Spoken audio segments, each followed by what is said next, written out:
மேஷ ராசி நேயர்கள் அனைவருக்கும் வணக்கம். உங்க வாழ்க்கையை மாத்த போற சில முக்கியமான ரகசியங்களை பத்தி இந்த வீடியோ பதிவுல முழுசா சொல்லியிருக்கங்க. அதனால இந்த வீடியோவை ஸ்கிப் பண்ணாம பாருங்க. சிவபெருமானுடைய நாமத்தை சொல்லி வீடியோ பதிவை தொடங்குறேங்க. ஓம் நமச்சிவாய. உங்களால முடிஞ்சதுன்னா கமெண்ட் பாக்ஸ்ல ஒரே ஒரு முறை கமெண்ட் பண்ணுங்க. இன்னும் நம்ம சேனலை சப்ஸ்கிரைப் பண்ணலனா மறக்காம சப்ஸ்கிரைப் பண்ணிக்கோங்க. வாங்க வீடியோக்குள்ள போலாம். மேஷ ராசி நேயர்களே, உங்களை பொறுத்த வரைக்கும் இப்போ கிரக நிலைகள் எப்படி இருக்குன்னு பார்க்கலாங்க. தன வாக்கு குடும்பஸ்தானத்துல செவ்வாய் பகவான் இருக்காருங்க. தைரிய வீரிய ஸ்தானத்துல சூரிய பகவான் மற்றும் புதன் பகவான் இவங்க ரெண்டு பேரும் கூட்டணியில இருக்காங்க. சுகஸ்தானத்துல குரு பகவான், பஞ்சமஸ்தானத்துல சுக்கிர பகவான் கேது பகவான் கூட்டணியில இருக்காங்க. லாபஸ்தானத்துல ராகு பகவானும், அயன சயன போகஸ்தானத்துல சனி பகவான் இருக்காருங்க. இப்படி கிரக நிலைகள் இருக்குதுங்க. அன்பான மேஷ ராசி நேயர்களே, இனி வரக்கூடிய நாட்கள்ல உங்களுடைய வாழ்க்கையில மிகப்பெரிய திருப்புமுனை நடக்கிறதுக்கு காத்திருக்கு. பல நாட்களாக மனசுல வச்சிருந்த ஒரு ஆசை உங்களுக்கு நிறைவேற போகுது, அல்லது எதிர்பாராத சம்பவம் உங்களுடைய வாழ்க்கையின் திசையவே மாத்த போகுது. இனி வரக்கூடிய நாட்கள்ல நீங்க எடுக்கக்கூடிய ஒரு சின்ன முடிவு கூட உங்களுக்கு மிகப்பெரிய பலனை கொடுக்க போகுது. அதே நேரத்துல நீங்க ஏதாவது ஒரு சின்ன விஷயத்துல அலட்சியமோ அல்லது கவனக்குறைவோ இருந்துட்டீங்கன்னா அப்படின்னா தேவையற்ற பிரச்சனைகளையும் உருவாக்கலாம். அதனால எந்தெந்த விஷயத்துல எல்லாம் நீங்க கவனமா இருக்கணும், எதுவெல்லாம் உங்களுக்கு சாதகமா இருக்க போகுது அப்படிங்கறத பத்தி தான் இந்த வீடியோ பதிவுல பார்க்க போறோம். மேஷராசி அஸ்வினி நட்சத்திரம், பரணி நட்சத்திரம், கார்த்திகை நட்சத்திரம் 1ஆம் பாதம்ல இருக்கவங்களுக்கு உங்களுக்கான கிரக நிலைகள் எப்படி இருக்கு அப்படின்னு பார்த்தீங்கன்னா, குடும்பஸ்தானத்துல செவ்வாயும், சகோதர ஸ்தானத்துல புதனும் சூரியனும், சுகஸ்தானத்துல குருவும், புத்திரஸ்தானத்துல சுக்கிரனும் கேதுவும், லாபஸ்தானத்துல ராகுவும் இப்படிலாம் இருக்காங்க. இதன் காரணமா பார்த்தீங்கன்னா சில நேரங்கள்ல உங்க மேல உங்களுக்கே நம்பிக்கை குறைய மாதிரி இருக்குங்க. குடும்ப உறுப்பினர்களிடத்துல மதிப்பும் மரியாதையும் அதிகரிக்கும். அதே நேரத்தில் சுபகாரியம் தொடர்பான முயற்சிகள்ல முன்னேற்றம் உண்டாகும். உங்களுடைய கடின உழைப்பு மற்றும் புத்திசாலித்தனமா நீங்க செய்யக்கூடிய முயற்சிகளுக்கு பாராட்டுகள் கிடைக்கும். எதிலும் சுறுசுறுப்பாகவும் புத்துணர்ச்சியாகவும் நீங்க செயல்பட போறீங்க. உத்தியோக பணிகள்ல உயர்வான சூழல்கள் இருக்கும். நீங்க நீண்ட நாட்களா மனசுல நினைச்சிட்டு இருக்கக்கூடிய காரியங்கள் நல்லா நடக்கணும்னு மெனக்கெட்டு சில விஷயங்களை செய்வீங்க. அதுவெல்லாம் உங்களுக்கு நல்ல பலனை கொடுக்க போகுது. உடன் பிறப்புகள் மூலமாக உங்களுக்கு ஒத்துழைப்புகள் கிடைக்கும். வீடு மனை விற்பது தொடர்பான முயற்சிகள் கைகூடும். பொது வாழ்க்கை மற்றும் சமூக பணிகள்ல அலைச்சல்கள் ஏற்பட்டாலும் உங்களுக்கு அதன் மூலமாக ஆதாயமும் கிடைக்க போகுது. நீங்க எந்த இடத்துல கவனமா இருக்கணும் அப்படின்னு பார்த்தீங்கன்னா, மீன ராசியில சனி பகவான் வக்ரம் அடைகிறாரு. உங்க ராசிக்கு 10, 11ஆம் இடங்களுக்கு அதிபதியான சனி பகவான் தொழில் ஸ்தானம் மற்றும் லாபஸ்தானத்திற்கு அதிபதியா இருக்காரு. அவர் வக்ரம் அடைவது உங்களுக்கு நல்லதல்ல. அதே சமயத்துல குருவின் பார்வை சனி மீது பதியறதுனால அதன் கடுமையும் குறையும். எனவே தொழில் இருந்த குறுக்கீடுகள் உங்களுக்கு படிப்படியாக குறையும். சனியின் பார்வை 2, 6, 9 இடங்கள்ல பதியுதுங்க. வக்ரம் பெற்ற சனியின் பார்வை அப்படிங்கிறதுனால குடும்பத்துல சில குழப்பங்கள் ஏற்பட்டு அகலும். நிம்மதி கிடைக்கிறதுக்கு குலதெய்வ பிரார்த்தனைகளையும் இஷ்ட தெய்வ பிரார்த்தனைகளையும் நீங்க மேற்கொள்வது நல்லது. வேலையை பொறுத்த வரைக்கும் பார்த்தீங்கன்னா ஊதிய உயர்வும் பதவி உயர்வும் எதிர்பாராத நேரத்துல உங்களுக்கு கிடைக்க போகுது. அதே சமயத்துல பெற்றோர் வழியில கொஞ்சம் ஆதரவு குறையலாம். வியாபாரம் மற்றும் தொழில் செய்யக்கூடியவங்க விழிப்புணர்ச்சியோட இருக்கக்கூடிய நேரமா இருக்க போகுது. கூட்டாளிகளால ஏமாற்றங்களை சந்திக்காமல் இருக்கிறதுக்கு அவ்வப்போது நீங்க கணக்குகளை சரி பார்த்துக்கிறது நல்லது. சினிமா மற்றும் கலைத்துறையில் இருக்கவங்களுக்கு சந்தர்ப்பங்கள் சாதகமாக அமையும். புதிய வாய்ப்புகள் கிடைக்கும். அத்தியாவசிய தேவைகளை எல்லாம் பூர்த்தி செஞ்சுக்குவீங்க. உடல் நலத்துல சின்ன சின்ன தொல்லைகள் இருந்தாலும் ஆரோக்கியத்தை மீட்டெடுத்து வருவீங்க. சுப செலவுகள் அதிகரிக்கும். உத்தியோகத்துல உங்களுடைய எதிர்பார்ப்புகள் நிறைவேறுவதோடு கூடுதலான பொறுப்புகளும் உங்களுக்கு கிடைக்க போகுது. இதுவரைக்கும் உங்கள் லட்சியத்துக்காகவும் குடும்பத்துக்காகவும் கஷ்டப்பட்டு உழைச்சு உங்களுடைய உடல் நலனை நீங்க கவனிக்காம விட்டிருந்திருப்பீங்க. இப்ப வரைக்கும் சிலருக்கு அது வெளியில தெரியல அப்படின்னாலும் சின்ன சின்ன பிரச்சனைகள் மூலமாக உங்களுக்கு தொந்தரவு கொடுத்துட்டு வந்திருக்கும். அந்த உடல் சார்ந்த பிரச்சனைகள் முழுவதும் குணமாகணும் அப்படின்னா அதற்கு தகுந்த சிகிச்சை முறைகளை எடுத்துக்கிறது மட்டும் இல்லாமல் உங்களுடைய உடல் நலனையும் நீங்கள் பாதுகாக்கணும். உங்ககிட்ட நிறைய ஆற்றல் இருக்குது, திட்டங்கள் இருக்குது, கடின உழைப்பு எல்லாமே இருக்குது. ஆனால் உடல் ஆரோக்கியம் இல்லாமல் போச்சு அப்படின்னா உங்களால் எதையுமே சாதிக்க முடியாது. இதற்கு பிறகாவது உங்களுடைய உடல் ஆரோக்கியத்தில் நீங்கள் கூடுதலான கவனம் செலுத்தினீங்க அப்படின்னா நீங்கள் செய்யக்கூடிய எல்லா காரியத்திலையுமே உங்களுக்கு வெற்றி கிடைக்கும். எதிரிகளை எல்லாம் ஜெயிச்சு வருவீங்க. சிலர் பார்த்தீங்கன்னா நல்ல வேலை கிடைக்காம வீட்லேயும் சரி சமுதாயத்திலையும் சரி நிறைய பேருடைய கிண்டலுக்கும் கேலிக்கும் ஆளாகி இருப்பீங்க. இன்னும் சிலர் குடும்ப கஷ்டத்துக்காக பிடிக்காத ஒரு வேலைக்கு போயிட்டு இருந்திருப்பீங்க. இதற்கு பிறகு உங்களுடைய தன்னம்பிக்கை அதிகரிக்கும். புதிய புதிய தொழில்நுட்பங்களை கற்றுக்கிட்டு நல்லதொரு வேலையில் சேர போகிறீங்க. அரசியல்வாதிகளை பொறுத்த வரைக்கும் புதிய பொறுப்புகள் புதிய பதவிகள் எல்லாமே தானாக கிடைக்க போகுது. நம்மளுடைய குடும்ப உறவுகள் நம்மளுடைய நண்பர்கள் அப்படின்னு சொல்லிட்டு சிலருக்கு பெரிய ஒரு தொகையை கடனாக கொடுத்துட்டு அதை திரும்ப வாங்க முடியாமல் கேட்க முடியாமல் ஒரு விதமான மன அழுத்தத்துக்குள்ளாகி இருப்பீங்க. அதனாலே உங்களுடைய உறவு கெட்டிருக்கும். அந்த பணம் உங்களுக்கு திரும்ப கிடைக்காது அப்படின்னு நீங்கள் முடிவே செஞ்சுருப்பீங்க. உங்ககிட்ட பணம் வாங்கினவங்க அவங்களுடைய தவறை புரிஞ்சுக்கிட்டு மனசாட்சியோடு உங்களுக்கு அந்த பணத்தை திருப்பி கொடுப்பாங்க. குடும்பத்தில் இருக்கக்கூடிய நெருக்கடிகள் விலகும். செல்வாக்கு அந்தஸ்து உயரும். கடவுள் நம்பிக்கை அதிகமாகும். பெரியவங்களுடைய உதவிகள் உங்களுக்கு கிடைக்கும். உறவுகளில் இருந்த சண்டை சச்சரவுகள் முழுவதுமாகவே விலகும். புதிய நண்பர்களும் உங்களுக்கு உதவி செய்வாங்க. தொழிலில் ஏற்பட்ட நெருக்கடிகள் விலகும். பொருளாதார ரீதியாக நலிவடைந்த நிறுவனங்கள் முன்னேறவும் போகுதுங்க. மேலும் மேலும் எதிர்பார்த்த லாபமானது உங்களுக்கு வியாபாரத்தில் கிடைக்க போகுது. புதிதாக தொழில் தொடங்கணும் அப்படின்னு நினைக்கிறவங்க இந்த காலகட்டத்தில் நீங்கள் தொழில் தொடங்கலாம். இதுவரைக்கும் உங்கள் குடும்ப உறவுகளுக்கு நீங்கள் பெருசாக முக்கியத்துவம் கொடுத்துட்டு இருக்க மாட்டீங்க. எத்தனையோ கஷ்டமான சூழல்கள் உங்களோட எல்லாவற்றையும் சகித்து கொண்டிருந்த குடும்ப உறவு இந்த சகிப்புத்தன்மை இழந்து கடமைக்கு ஏதோ ஒரு வாழ்க்கையை வாழ்ந்துட்டு இருக்க மாதிரியான சூழல்ல இருந்திருப்பாங்க.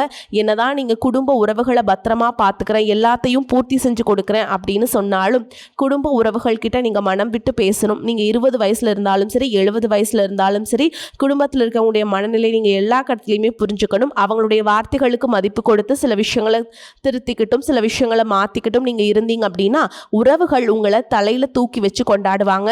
உங்களை பொறுத்த வரைக்கும் குடும்பத்தில் நிம்மதி முழுசா கிடைக்கணும் அப்படின்னா சில இடங்களில் விட்டு கொடுத்து போறதுதான் நல்லது அப்படிங்கிறத ஞாபகம் வச்சுக்கோங்க.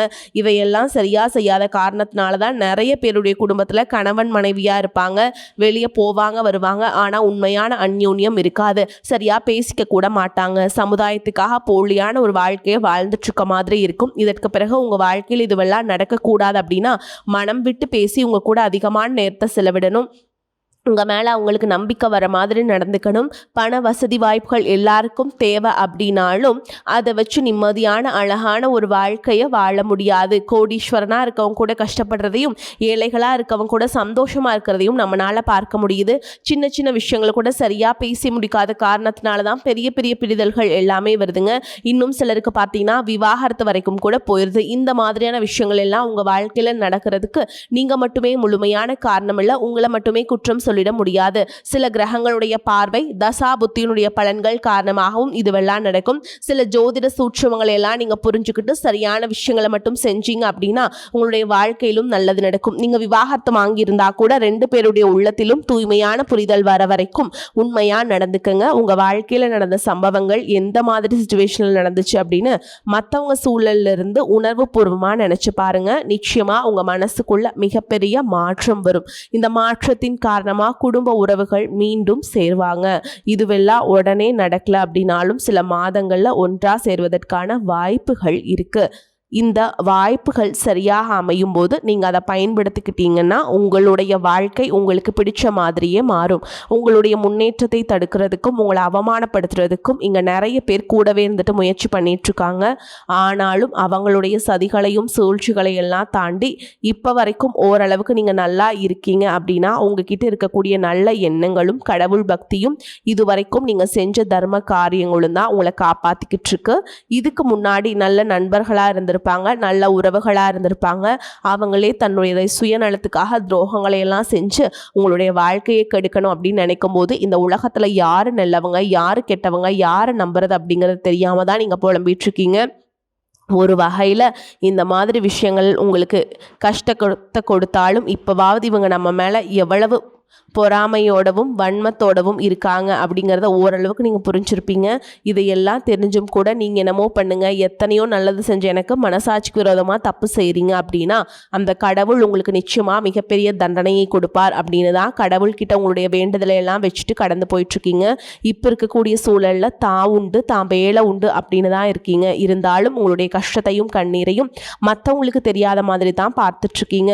உங்களுடைய வாழ்க்கை உங்களை எப்படி புரட்டி போட்டாலும் முடக்கி வச்சாலும் நீங்கள் எப்பவும் போல் சாதாரணமாக இருக்கிறதுனால உங்களை சுற்றி இருக்கவங்க எல்லாருமே இவங்களுக்கு என்னப்பா ஜாலியான வாழ்க்கை வாழ்கிறாங்க, இவங்க கிட்ட என்ன குறை அப்படின்னு சொல்லுவாங்க.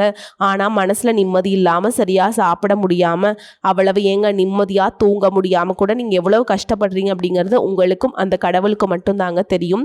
இந்த மாதிரி உங்கள் வாழ்க்கையில் திடீர்னு ஒரு பிரச்சனை, உடம்பு சரியில்லை, ஹாஸ்பிட்டலில் பெருசாக செலவு வந்துடுச்சு, குடும்பத்தில் அவசர தேவைக்கு பணம் பத்தலை, பிஸ்னஸ் லாஸ் ஆயிடுச்சு அப்படின்னு உங்கள் வாழ்க்கை முடிஞ்சிருச்சுன்னா கூட நீங்கள் உங்களுக்கு உதவி செய்கிறதுக்கோ ஆறுதலாக 4 வார்த்தை பேசுகிறதுக்கோ அவ்வளவு ஏங்க திரும்பி பார்க்க கூட உண்மையான ஆள் கிடையாதுங்க. ஆனால் நீங்களாவே ஏதோ தடுமாறி எந்திரிச்சு நிற்கிறப்போ உங்களை குறை சொல்கிறதுக்குனே நிறைய பேர் தேடி வருவாங்க. உங்கள் சொந்தக்காரங்க தெரிஞ்சவங்க அப்படின்னு எல்லாரும் தேவைக்கு மட்டும்தான் உங்களை பயன்படுத்திக்கிறாங்க. இதையெல்லாம் தெரிஞ்சதுக்கப்புறமும் மறுபடியும் அவங்களுக்கெல்லாம் உதவி செஞ்சு ஏமாறக்கூடியவங்களாக தான் நீங்கள் இருக்கீங்க. இந்த வாழ்க்கையில் எப்படியாவது முன்னேறணும் அப்படிங்கிறதுக்காக தினம் தினம் கஷ்டப்பட்டு உழைக்கிறீங்க. இது நாள் வரைக்கும் என்னுடைய மனசாட்சிக்கு தெரிஞ்சு நான் யாருக்கும் எந்த கெடுதலையோ கஷ்டத்தையோ துன்பத்தையோ கொடுத்ததில்லை, எனக்கு மட்டும் ஏன் இந்த மாதிரி இந்த வாழ்க்கையில் இப்படி நடக்குது அப்படின்னு ஆதங்கப்படுறது உண்மைதாங்க. என்ன இருந்தாலும் உங்களுக்கு இவ்வளவு கஷ்டங்கள் ஆகாது. இந்த மாதிரி பிரச்சனைகள் உங்கள் வாழ்க்கையில் வரும், கொஞ்ச நாளுக்கு அப்புறம் அது போயிடும். நிறைய நேரங்களில் பார்த்தீங்கன்னா உங்களால் எந்த பிரச்சனைகளும் வராது, ஆனால் உங்களை சுற்றி இருக்கவங்க மூலமாக தான் உங்களுக்கு நிறைய பிரச்சனைகள் வருது அப்படிங்கிறத இப்போவாவது கொஞ்சம் புரிஞ்சிருப்பீங்க. இவ்வளவு நடந்ததுக்கப்புறம் இனி என் வாழ்க்கை மாறுமா அப்படின்னு நீங்கள் கேட்குற கேள்விகளுக்கெல்லாம் பதிலாதாங்க இனி வரக்கூடிய கிரக நிலைகள் மற்றும் அந்த இயக்கத்தின் காரணமாக உங்களுக்கு நல்ல பலன்கள் எல்லாமே கிடைக்க போகுதுங்க. இது நாள் வரைக்கும் நடந்த கெட்ட விஷயத்தை எல்லாமே விட்டுருங்க. இனி வரக்கூடிய நாட்களில் உங்களுக்கு எந்த மாதிரி நன்மைகள் கிடைக்க போகுது அப்படிங்கிறத பற்றி தான் இந்த வீடியோ பதிவில் பார்க்க போகிறோம்.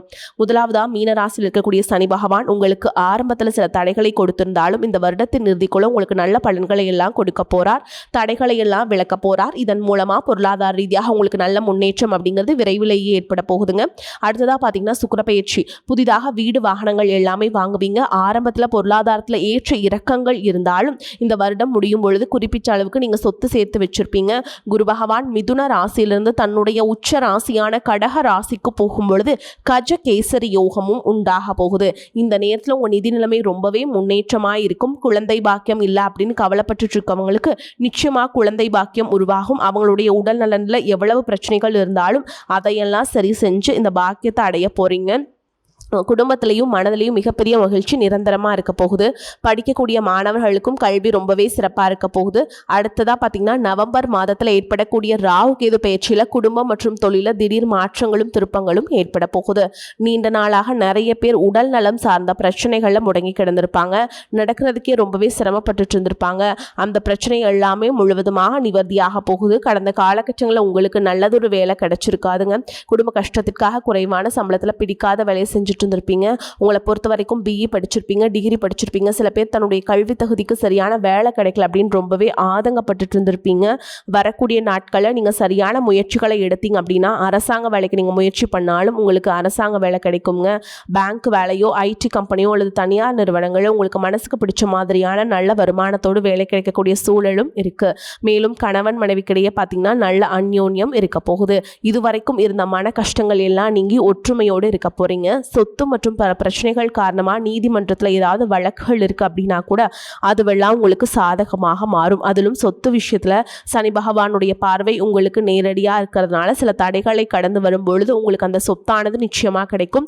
இது வரைக்கும் நீங்கள் வேலை செஞ்சுட்டு இருக்கக்கூடிய இடத்துல சரியான ஒத்துழைப்பு இருந்திருக்காது, முழு ஈடுபாட்டோடு வேலை செய்ய முடியாத அளவுக்கு சில பிரச்சனைகள் எல்லாமே இருந்திருக்கும். இனி வரக்கூடிய காலங்களில் உடன் வேலை செய்கிறவங்க மூலமாக உங்களுக்கு நல்ல ஆதரவு கிடைக்கும்.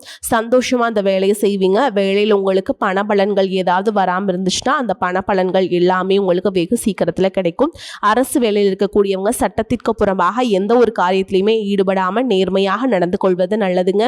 பொது வாழ்க்கையில் இருக்கவங்களுக்கு நீங்கள் எதிர்பார்த்ததை விட மிகப்பெரிய நிலையை அடைய போறீங்க. தொழில தடைகள் ஏதாவது இருந்துச்சுன்னா அந்த தடைகள் எல்லாம் விலகிறது மட்டும் இல்லாமல் புதிய கிளைகளையும் தொடங்குவீங்க. உங்களுடைய உற்பத்தி அதிகரிக்கும், தொழிலை விரிவு செய்வீங்க. வரக்கூடிய நாட்களில் உங்கள் விற்பனை அதிகமாகும். ஏற்றுமதி இறக்குமதி தொழிலெல்லாம் உங்களுக்கு நல்ல லாபம் கிடைக்கும். நீங்கள் செய்யக்கூடியது சின்ன தொழிலோ பெரிய தொழிலோ அதுவெல்லாம் உங்களுக்கு நல்ல வளர்ச்சியை கொடுக்கும் அப்படிங்கிறது நீங்கள் ஞாபகம் வச்சுக்கோங்க. இனி வரக்கூடிய காலங்களில் எல்லாமே உங்களுடைய கனவுகளை நிஜமாக்கக்கூடிய நாட்களாக இருக்க போகுது. குடும்பத்தில் முன்னேற்றமும் பொருளாதாரமும் கிடைக்கும் பொழுது உங்களுடைய சுய ஒழுக்கத்தில் நீங்கள் ரொம்பவே கவனமாக இருக்கணும். பேசக்கூடிய வார்த்தைகள், பழகக்கூடிய நபர்கள் எல்லார்கிட்டையுமே எந்த ஒரு இடத்துலையுமே தான் அப்படிங்கிற ஒரு கர்வத்தை மட்டும் நீங்கள் வச்சுக்க கூடாது. மற்றவர்களை குறையாக பேசுகிறதோ, மட்டம் தட்டி பேசுகிறதோ, அதை காயப்படுத்துகிற மாதிரி பேசுகிறதோ, பொது இடங்களில் பேசிடக்கூடாதுங்க. நீங்களும் சரி, உங்களை சுற்றி இருக்கவங்களும் சரி, எப்போவுமே பாசிட்டிவான எண்ணங்கள் இருக்கணும். அப்படின்னா எதிர்காலத்திற்கான நல்ல திட்டமிடுதல் எப்போவுமே அவசியம். அதனால் நீங்கள் எந்த ஒரு விஷயத்தை செய்யும் போதும் எதிர்காலத்திற்கு இது எனக்கு எந்த மாதிரியான பலன்களை கொடுக்கும் அப்படிங்கிறத மனசில் வச்சுக்கிறதும் அவசியம். இதை நீங்கள் சரியாக செஞ்சுட்டு வந்தீங்கன்னா பெரியவங்களுடைய உதவி கிடைக்கும். உறவுகளில் இருந்த சண்டை சிற்றர்கள் முழுவதுமாகவே விலகும். புதிய நண்பர்களும் உங்களுக்கு உதவி செய்வாங்க. தொழிலில் ஏற்பட்ட நெருக்கடிகள் விலகும். பொருளாதார ரீதியாக நலிவடைந்த நிறுவனங்கள் மீண்டும் முன்னேற போகுதுங்க. அதனால் வரக்கூடிய வாய்ப்புகளை தவற விடாமல் கெட்டியாக பிடிச்சிட்டிங்கன்னா வாழ்க்கையில் முன்னேறி போயிட்டே இருக்கலாங்க. வாழ்த்துக்கள். வாழ்க வளமோடு நலமோடு. நன்றி, வணக்கம்.